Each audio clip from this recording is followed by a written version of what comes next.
सैयदना उस्मान गनी रज़ी अल्लाह ताला अन्हु तकरीबन 12 दिन कम 12 साल मुसलमानों के खलीफा रहे हैं। पहले 6 साल बहुत अच्छे गुजरे। हज़रत उस्मान गनी रज़ी अल्लाह ताला अन्हु का टाइम जो है वो इस एतबार से इंतहाई अहम है कि ये इंतहाई नरम दिल और नरम मिजाज थे। सैयदना फ़ारूक आज़म जो भी फितना उठता था उसे कुचल देते थे। हर बात पे वो, किसी बात पे कोई ऐसी बात नहीं होती थी फितना उठे और वो कहें जी कि चलें इनको नज़रअंदाज करें। तो सैयदना उस्मान गनी रज़ी अल्लाह ताला अन्हु के टाइम पे 6 साल तक हालात बहुत अच्छे रहे और अगले 6 साल वो फितनों में गुजर जाते हैं। फितना सबा ये एक उठा, यमन से एक यहूदी नस्ल था जिसका नाम अब्दुल्ला बिन सबा था और जिसने इस्लाम से पहले के जो इख्तलाफात थे उन्हीं को दोबारा से उठाया। और वो इख्तलाफात जो थे अक्सर जो मौरख़ीन ने लिखे हैं और उनमें ये बात है कि कुरैश जो हैं इनकी 10 मुख्तलिफ़ शाखें हैं और जिनमें से इस्लाम से कबल भी बनु हाशिम और बनु उमैया ये आपस में मुकाबलेबाजी या आप कहिए कि एक पलड़े के 2 ख़ानदान थे। बनु हाशिम के पास बैतुल्लाह का इंतज़ाम था, इसलिए इनका बड़ा एहतराम प्रोटोकॉल था पूरी दुनिया में, दुनिया अरब में और बाहर भी। और बनु उमैया के पास भी बड़े बड़े ओहदे थे, लिहाजा इस्लाम से पहले इनमें काफ़ी रकाबतें चलती थीं। दीन इस्लाम ने आके उनको ख़त्म कर दिया। हुजूर पाक सल्लल्लाहु अलैहि वसल्लम ने ख़ुद भी बनु उमैया में शादियाँ की और अपनी बेटियां बनु उमैया के ख़ानदान में दी। लेकिन अब्दुल्ला बिन सबा ने दोबारा से आके उसी फितने को, क्योंकि ये याद रखिए इस्लाम दुश्मन ये समझ गए थे कि मुसलमानों को दुश्मन बन के शिकस्त नहीं दी जा सकती। मुसलमानों को अगर आप इख्तलाफ इनके बीच में करा दें तो इस तरह इस्लाम को, मुसलमानों को कमज़ोर किया जा सकता है। लिहाजा अब्दुल्ला बिन सबा ये यमन से उठा और ये बड़ा इसने एक मुबल्लिग बन के इसने लोगों को बड़े वाज़ नसीहत किया करता था और बड़ा इसकी बातों में असर था। और मोहब्बत अहले बैत पे इसने लेक्चर देने शुरू किए और मोहब्बत अहले बैत हमारे भी ईमान का हिस्सा है, इसके बग़ैर तो कोई मुसलमान नहीं हो सकता। मोहब्बत अहले बैत पे इसने दरस दिए, मोहब्बत रसूल पे इसने दरस दिए, लेकिन इसका मकसद और टारगेट अभी कुछ और था। और ये लोगों का एक बड़ा हुजूम जब इसके साथ हो गया तो फिर इसने इस पॉइंट पे आ गया, इसने कहा कि मोहब्बत रसूल, मोहब्बत अहले बैत का ये तकाज़ा है कि खिलाफत भी बनु हाशिम को मिलनी चाहिए। और फिर सैयदना उस्मान गनी रज़ी अल्लाह ताला अन्हु की वो पॉलिसी हैं जो बतौर एक हुक्मरान के थीं, हर दौर में रहती हैं। किसी को उन्होंने माज़ूल किया था और किसी को उन्होंने नए ओहदे पे गवर्नर लगाया था। और फिर इसी तरह कुरान करीम को एक सही अथेंटिसिटी के साथ रखने के लिए, कुरान को इख्तिलाफ से बचाने के लिए कुरान करीम के जो मुख्तलिफ़ मसाहिफ़ बक़िया थे जिनसे इख्तिलाफ़ हो सकता था उनको जलवा दिया था। जी हाँ, उसकी वजह ये थी। सैयदना अली मुर्तज़ा रज़ी अल्लाह अन्हु फरमाया करते थे उस्मान की जगह पे अगर अली भी होते तो वो भी उनको जलवा देते, इसलिए कि अगर उनको बाकी छोड़ दिया जाता आज कुरान करीम के ऊपर शदीद तर इख्तिलाफ़ होते। कुरान करीम की बेशुमार जो मसाहिफ़ थे, जैसा कि सैयदना अब्दुल्ला बिन मसूद का सहीफ़ा था उसमें 2 सूरतें कम थीं, इसलिए कि वो मुअव्वज़तैन यानी कुल औज़ु बिरब्बिल फ़लक़ और कुल औज़ु बिरब्बिन नास को कुरान का हिस्सा नहीं समझते थे। उनका ये मौक़िफ़ था कि ये अल्लाह के नबी पे दम दरूद के तौर पे नाजिल हुई हैं और अल्लाह के रसूल ने क्योंकि उनको कूफ़ा भेज दिया था तालीम देने के लिए, ये इम्कानी हद तक बात मौजूद थी कि उनको इस बात का इल्म ना हो। और बहुत सारी बातें हैं, जैसा कि रुकू के जाते हुए रिवायात में मिलता है कि वो इस बात के कायल शुरू में रहे कि अपने हाथों को दोनों जो घुटने हैं उनके बीच में रख लिया जाए और घुटनों को पकड़ते नहीं थे। बेशुमार इस तरह की सईदा आयशा सिद्दीक़ा रज़ी अल्लाह अन्हा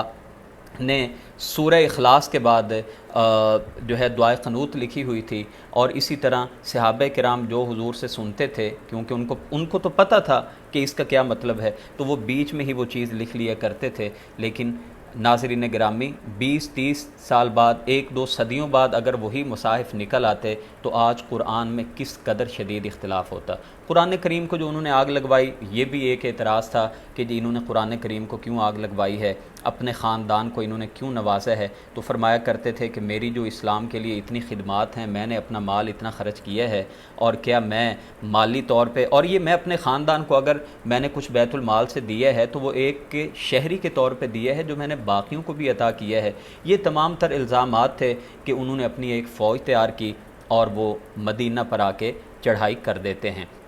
सैयदना उस्मान गनी रज़ी अल्लाह ताला अन्हु 82 साल बुज़ुर्ग आदमी हैं और 44 लाख मुरब्बा मील पे जिनकी सल्तनत है। جو داماد رسول ہیں، جن کے گھر میں حضور کی یکے بعد دیگرے 2 بیٹیاں تھیں، اور فرمایا تھا کہ اگر کاش محمد کی تیسری بیٹی بھی ہوتی، لزوجنا کہا عثمان، تو میں ان کی شادی بھی عثمان سے کر دیتا، اور وہ جو حضور کے ماموزاد بھائی بھی لگتے ہیں، اور وہ جو نبی کریم صلی اللہ علیہ وسلم کی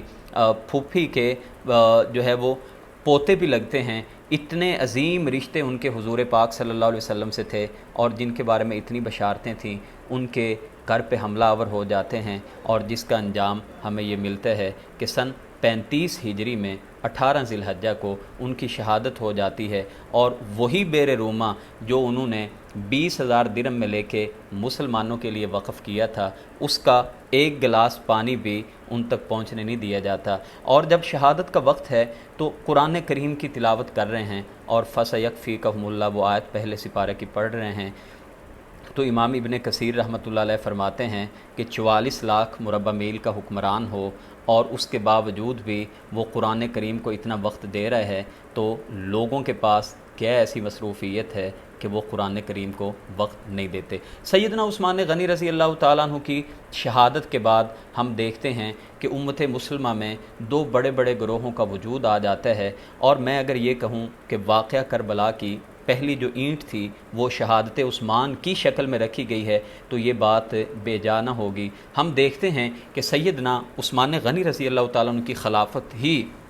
یا آپ کی شہادت ہی وہ ایک بڑا سبب تھا جو سیدنا علی المرتضیٰ شیر خدا رضی اللہ تعالیٰ عنہ کے 3 سال مسلسل جنگوں میں گزر گئے، اور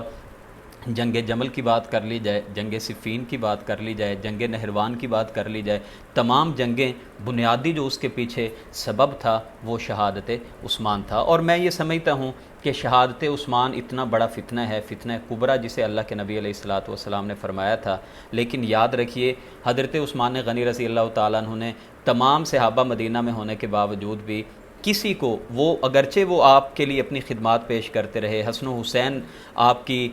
خدمت میں آئے اور آپ کی سیکیورٹی پر مامور تھے، سیدنا علی المرتضیٰ موجود تھے، لیکن عثمان غنی کی بصیرت کو سلام کہ وہ فرمایا کرتے تھے کہ عثمان نہیں چاہتے کہ میری وجہ سے مدینہ کے اندر جو ہے وہ خون خرابہ ہو، شہر رسول کا امن خراب ہو۔ انہوں نے اپنی آرمی جو تھی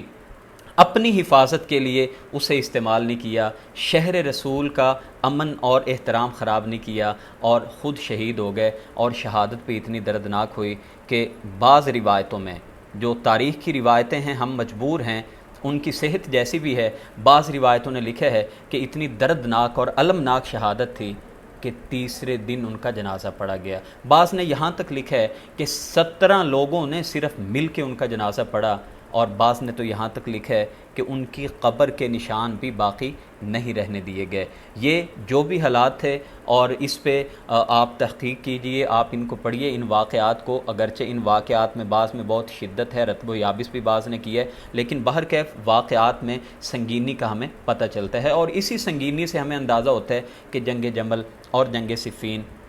جن میں قریب 5 لاکھ کے قریب مسلمان وہ شہید ہو جاتے ہیں دونوں اطراف سے، اور پھر یہی واقعات جو تھے وہ دوبارہ انگڑائی لے کے واقعہ کربلا کی صورت میں ہمارے سامنے آتے ہیں۔ تو اللہ کریم سے دعا ہے کہ اللہ تعالیٰ سیدنا عثمان غنی رضی اللہ تعالیٰ عنہ کی قبر پہ کروڑوں رحمت نازل فرمائے۔